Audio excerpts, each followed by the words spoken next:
하나님의 말씀은 로마서 8장 28절부터 30절까지 말씀입니다. 봉독하겠습니다. 우리가 알거니와 하나님을 사랑하는 자 곧 그의 뜻대로 부르심을 입은 자들에게는 모든 것이 합력하여 선을 이루느니라.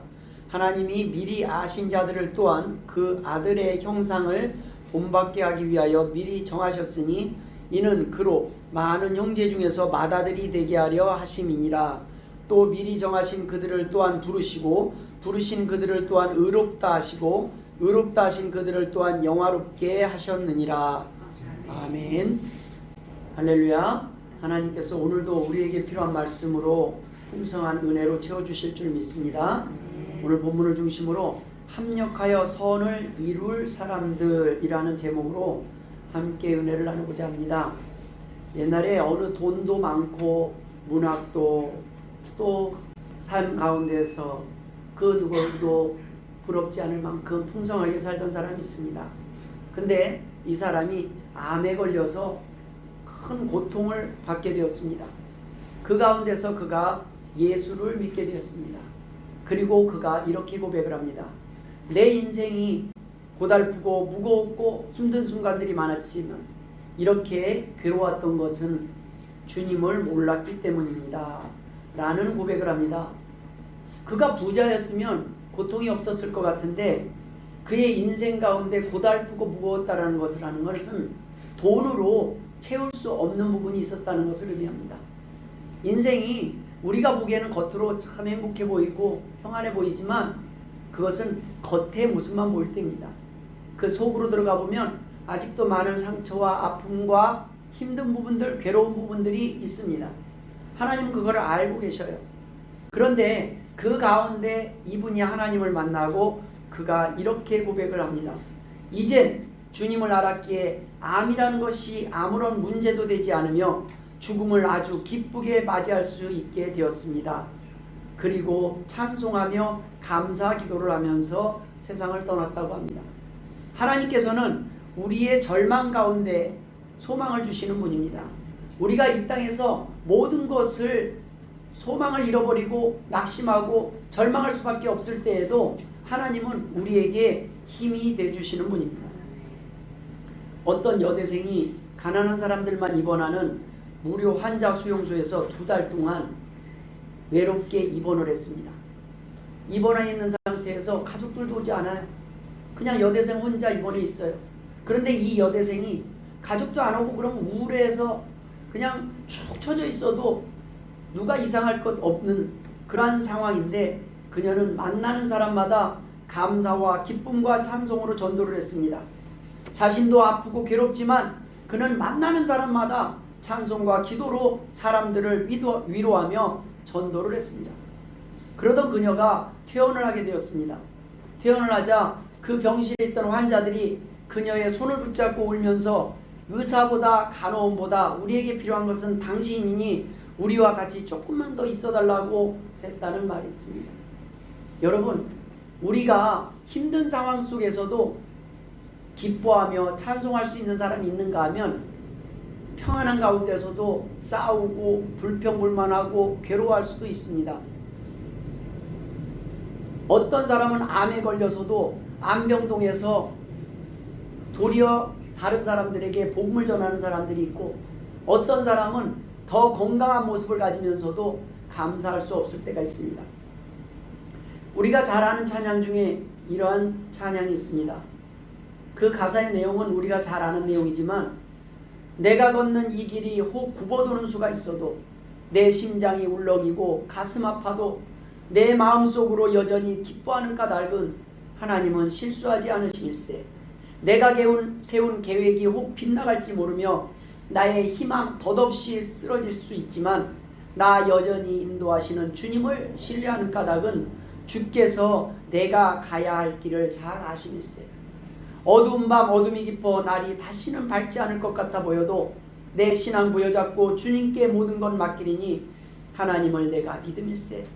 지금은 내가 볼 수 없는 것이 너무 많아서 너무 멀리 가물가물 아른거려도 운명이 오라 나 두려워 아니하리 만사를 주님께 내어 맡기리.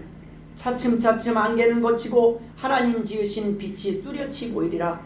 가는 길이 온통 어둡게만 보여도 하나님은 실수하지 않으신다네. 이러한 가사의 고백이 있습니다. 우리가 이 찬양이 은혜가 되는 것은 이 찬양의 구구절절이 어쩌면 우리가 공감할 수밖에 없는 인생길을 잘 표현하고 있기 때문입니다. 그러나 이 찬양 가운데서는 절망 가운데서도 소망이 있습니다.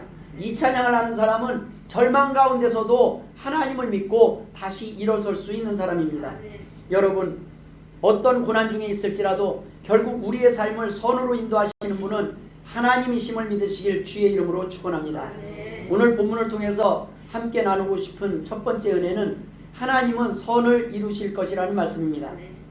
오늘 본문은 우리가 알거니와 하나님을 사랑하는 자 곧 그 뜻대로 부르심을 입은 자들에게는 모든 것이 합력하여 선을 이룬다라고 말씀하고 있습니다. 이 말씀은 시련을 당하고 있는 그리스도인들에게 무한한 위로와 격려가 되는 말씀입니다. 모든 것이 합력하여 선을 이룬다. 얼마나 좋은 말씀입니까? 이 말씀을 쉽게 한마디로 괜찮아, 결국 다 잘 될 거야 라는 말씀입니다. 들어도 너무나 힘이 되는 말씀 아닙니까? 바울은 하나님의 주권적 통치하심과 섭리에 대해 흔들리지 않는 확신을 가지고 있었습니다. 하나님께서 모든 것을 최선으로 바꾸신다고 확실히 믿고 살았습니다. 인생의 모든 사건들이 하나님에 의해 계획되었거나 혹은 하나님께서 허락하신 것이라는 확신이 있었기 때문에 그는 불평을 생각할 수 없었습니다. 때문에 본문의 말씀을 믿을 때 비로소 우리는 범사에 감사하라라는 말씀을 실천할 수 있는 것입니다. 우리가 힘들 때 감사하기가 쉽지 않아요. 그러나 이 힘든 것이 결국 우리가 잘 되기 위한 어떠한 선결 과제라면 우리는 충분히 참을 수 있다는 말씀입니다.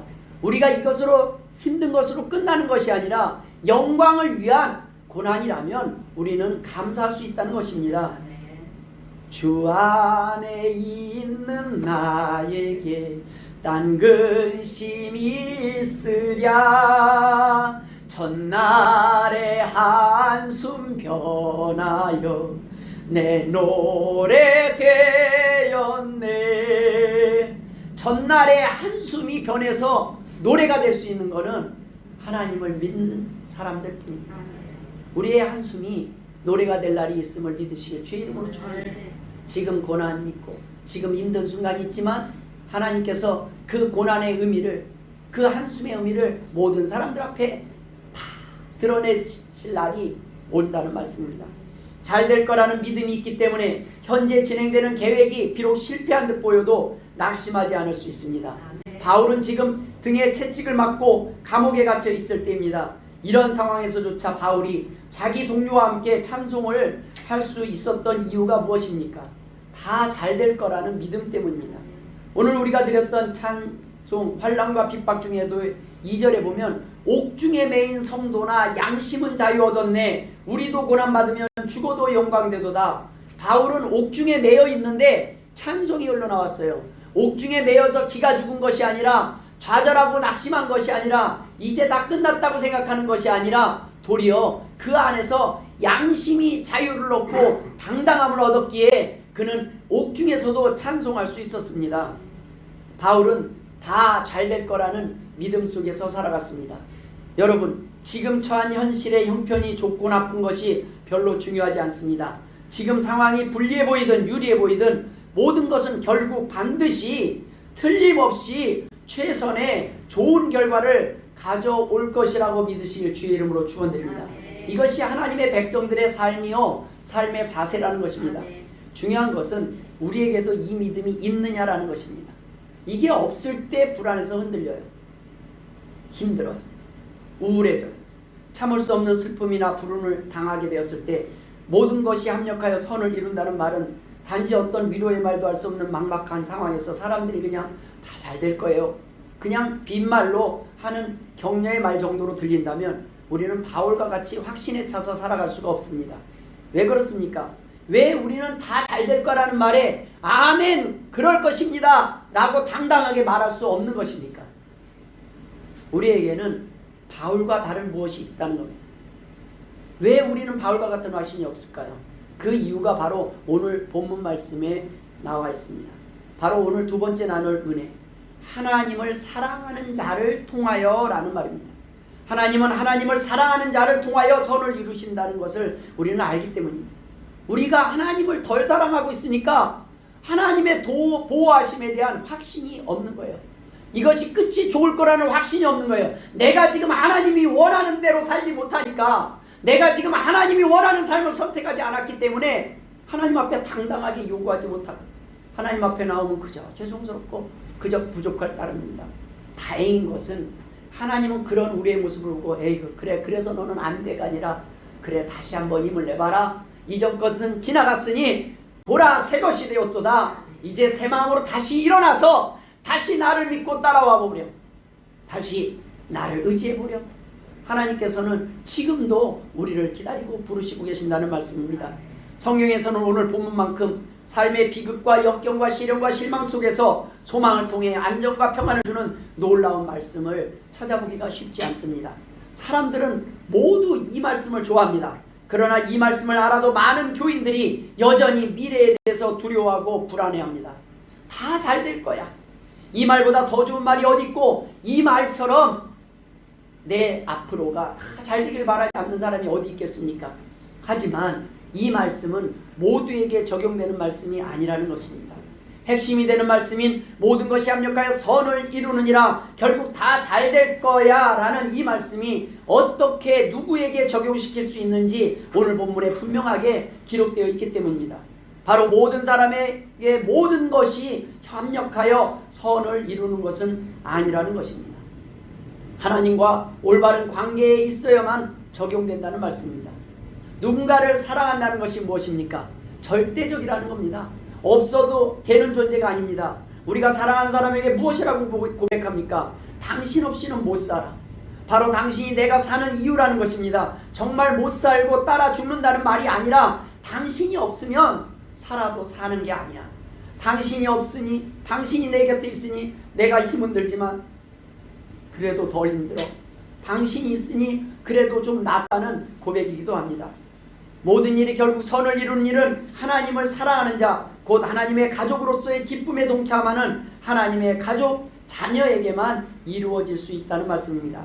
하나님을 사랑한다는 것은 하나님 없이는 살 수 없습니다. 하나님이 계시니 내가 힘이 됩니다. 하나님이 없으면 내가 살아도 사는 것이 아닙니다.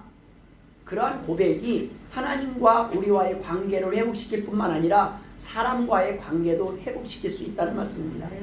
사람을 만족시킬 수 있는 사람은 없어요. 사람이 기대가 얼마나 이기적인지, 내가 아무리 잘하고 잘해도 나에게 기대를 계속 하고 있으면 자녀가 전교 1등을 해도 전국에서 1등 못한다고 또 자녀를 마음에 안 들어요.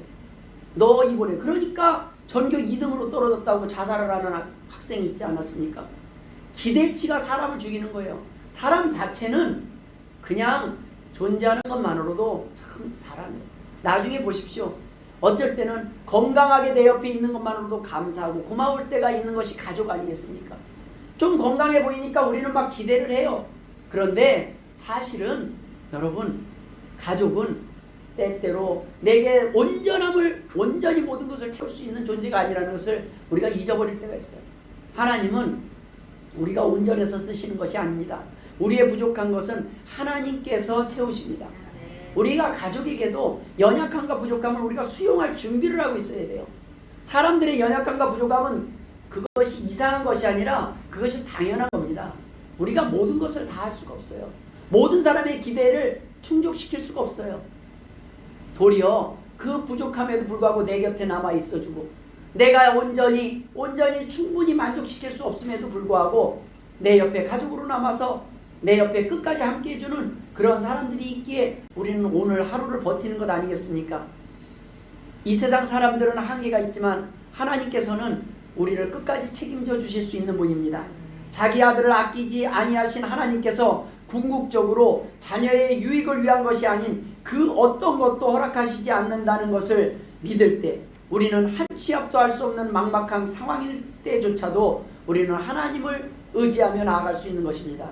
우리가 사랑하지 않는 하나님으로부터 그 어떤 선한 결과도 기대할 수 없는 상황이기도 하는 것입니다. 하나님을 사랑하지 않을 때 우리는 또 기대가 무너집니다. 내가 하나님 없이 사는 것을 손을 거놓고 사는 거예요. 하나님, 잠시 제가 제 마음대로 한번 살아보겠습니다. 아직까지는 제 힘으로 해보겠습니다. 아직까지는 내가 하나님 없이 살 수 있을 것 같습니다. 하나님은 그것이 교만이라고 말씀하시는 거예요. 네 힘으로 사는 것이 아니라 네가 아무리 노력해도, 네가 아무리 애써도 그것이 내 도움이 없이는 너는 아무것도 할 수 없다는 것을 깨닫지 못한다면 결국에서는 힘만 빠진다는 거예요. 결국에는 우리가 아무리 노력해도 결국에는 노년에 우리에게 주어지는 것은 실패와 실망밖에 없을 것입니다. 왜 그래요?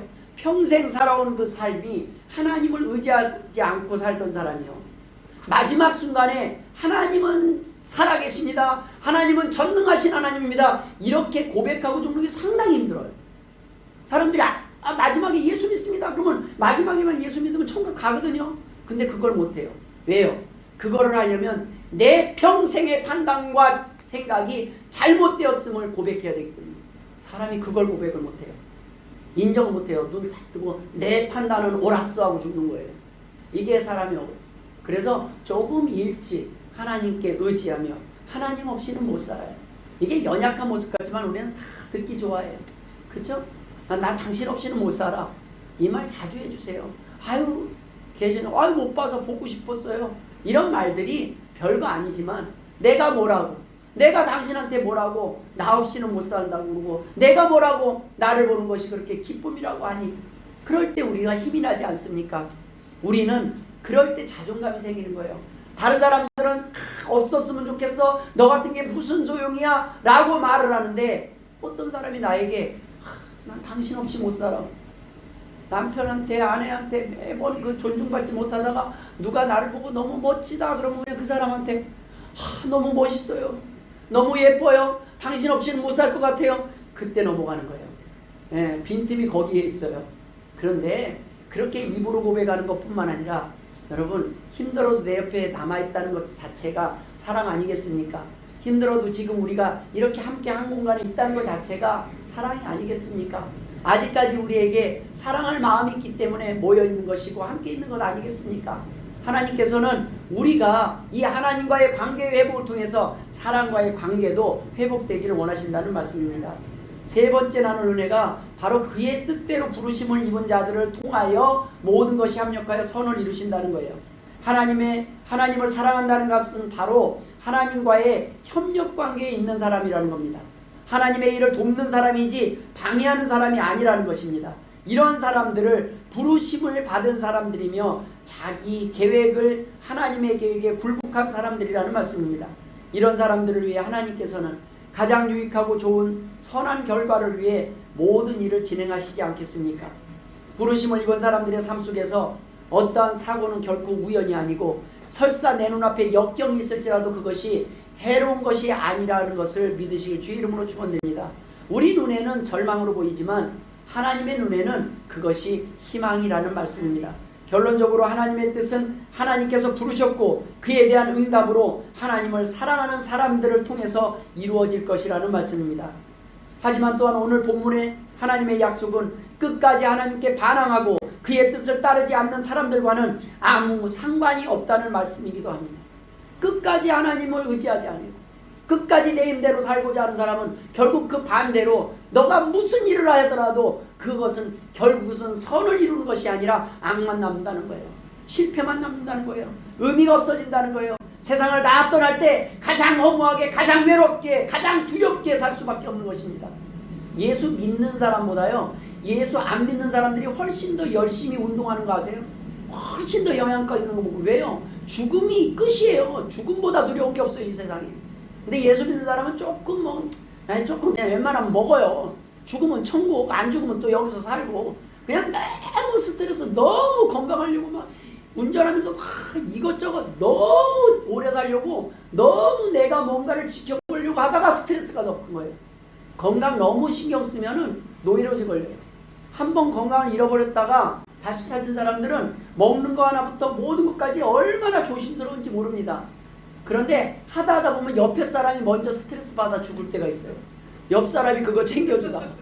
왜요? 평상시 안 먹던 거를 왜 그렇게 찾아? 그 모든 것들을 다 챙겨서가 아니라 제가 확실히 느끼는 것은 저는 돈이 없어서 영양제를 먹을 수도 없었고 돈이 없어서 날마다 과일을 먹을 수도 없었고 날마다 뭐 단백질 뭐 이런 거 챙겨 먹을 수도 없었어요. 그냥 물 말아 밥만 먹고 산 세월이 많고 수지배만 먹고 컸는데도 괜찮아요. 잘 살더란 말입니다. 움직이니까 도리어 움직이니까 건강하더란 말입니다. 영양제를 먹고서 건강했던 사람은 안 먹으면 불안할지 모르지만 안 먹고서 건강한 것을 경험해 보니까 그거 먹으면 감사하고 안 먹어도 또 괜찮아요. 예? 정 힘들면 병원 가서 약 진단받아서 약 받으면 됩니다. 의사가 영양제를 처방할 정도 되면 심각한 병 걸린 거예요. 당신은 꼭 비타민 D를 먹어야 됩니다 하면 심각한 거예요. 나가서 햇볕 쐬면서 일하다 보면 비타민 D는 자동으로 공급돼요.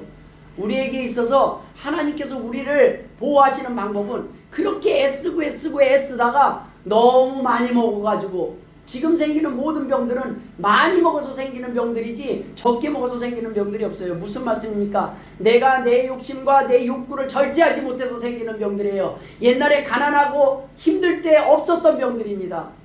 풍요로운 나라에만 생기는 병들, 지금 당뇨, 고혈압 이거는요 기름기 있는 것을 못 먹으면 생길 수 없는 병들입니다. 그러나 하나님께서 이 모든 것들을 주셨을 때 먹는 거를 끊을 수도 없고 그러니까 먹고 그 다음에 살 빼는 약도 먹고 막 이래저래 힘들어 또 먹고 또 뛰고 이런 고생들을 해요. 하나님은 그 모든 일을 하되 그냥 그런 건 나한테 맡기고 너는 하나님을 위해서 한번 살아보지 않으려. 내가 열심히 하나님을 살다 보면 나도 모르게 내 입에 들어가는 것이 건강한 것이 들어가고 나도 모르게 막 지금 하나님이 나를 운동시키기 위해서 오늘은 집에 가니까 뭐가 쿵 다 상자가 다 쓰러져 있어요. 하나님 이게 뭔 일입니까 하는데 으쌰으쌰 쌓다 보니까 내가 팔 운동도 되고 건강해지는 거예요. 하나님은 그러한 역경을 내 앞에 두신다니까. 이 녀석 가만히 두면 안 되겠다. 얘를 좀 뛰게 해야 되겠다. 움직이게 해야 되겠다. 그래갖고 뭐 잘못 먹고 한 번 쓰러져갖고 병원 갔더니 진단했더니 아이고 암이 발견되는 거예요. 조기에. 나는 그냥 음식 하나 잘못 먹었을 때 뿐인데 하나님이 우리를 살리려면 도리어 상한 음식을 통해서 살리시는 거예요. 하나님이 죽이시려면 우리가 순간에 한순간에 판단 하나로 잘못해서 죽을 수 있어요. 모든 것이 합력하여 선을 이룬다는 것은 절대적으로 모든 결과를 하나님이 인도하심을 믿고 살아가는 사람들입니다. 네. 나는 잘 될 거야. 우리는 하나님이 잘 되기를 원하셔. 하나님은 내가 가장 좋은 것들을 누리는 주인공이 되기를 원하신다는 것을 믿고 살아가기를 원하시는 분이 하나님이시라는 거예요. 우리는 능력이 없어서 원한다고 살지를 못합니다.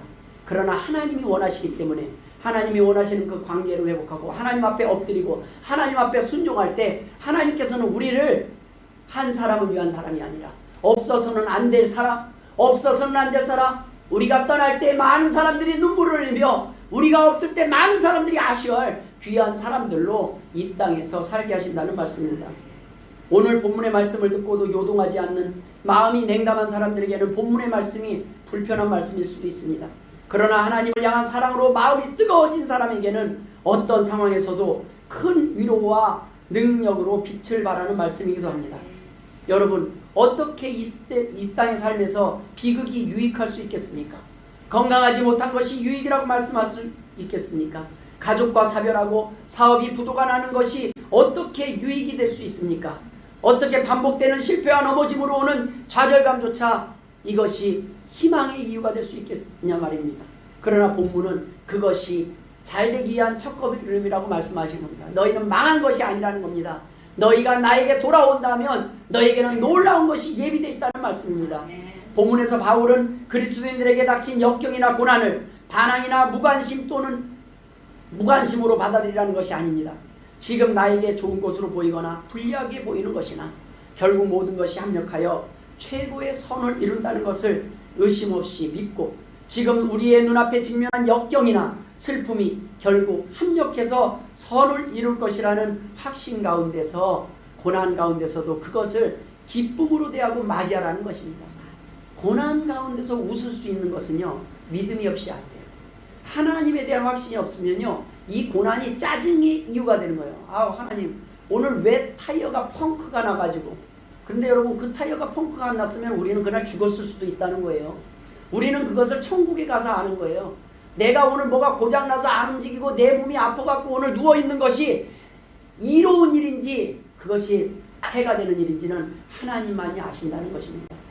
우리는 그 믿음을 가지고 살 때 때로는 오늘 뭔가 사람들이 보기에는 힘든 일이 내 눈앞에 펼쳐져도 그 일을 또한 감사할 수 있는 것입니다.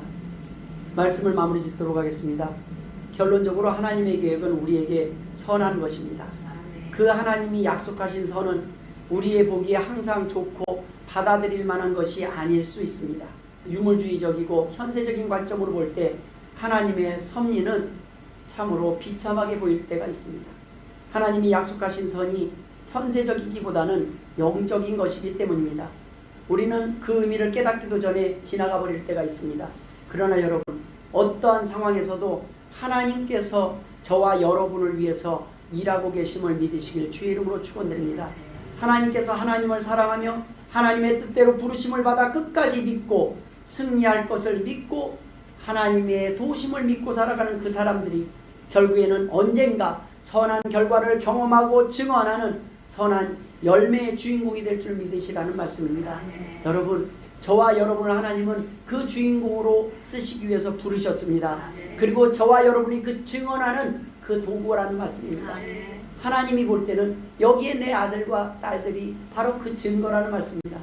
여러분, 가진 자가 웃는 것은 당연해요. 그건 기적이 아니에요. 건강한 자가 웃는 것도 기적이 아닙니다.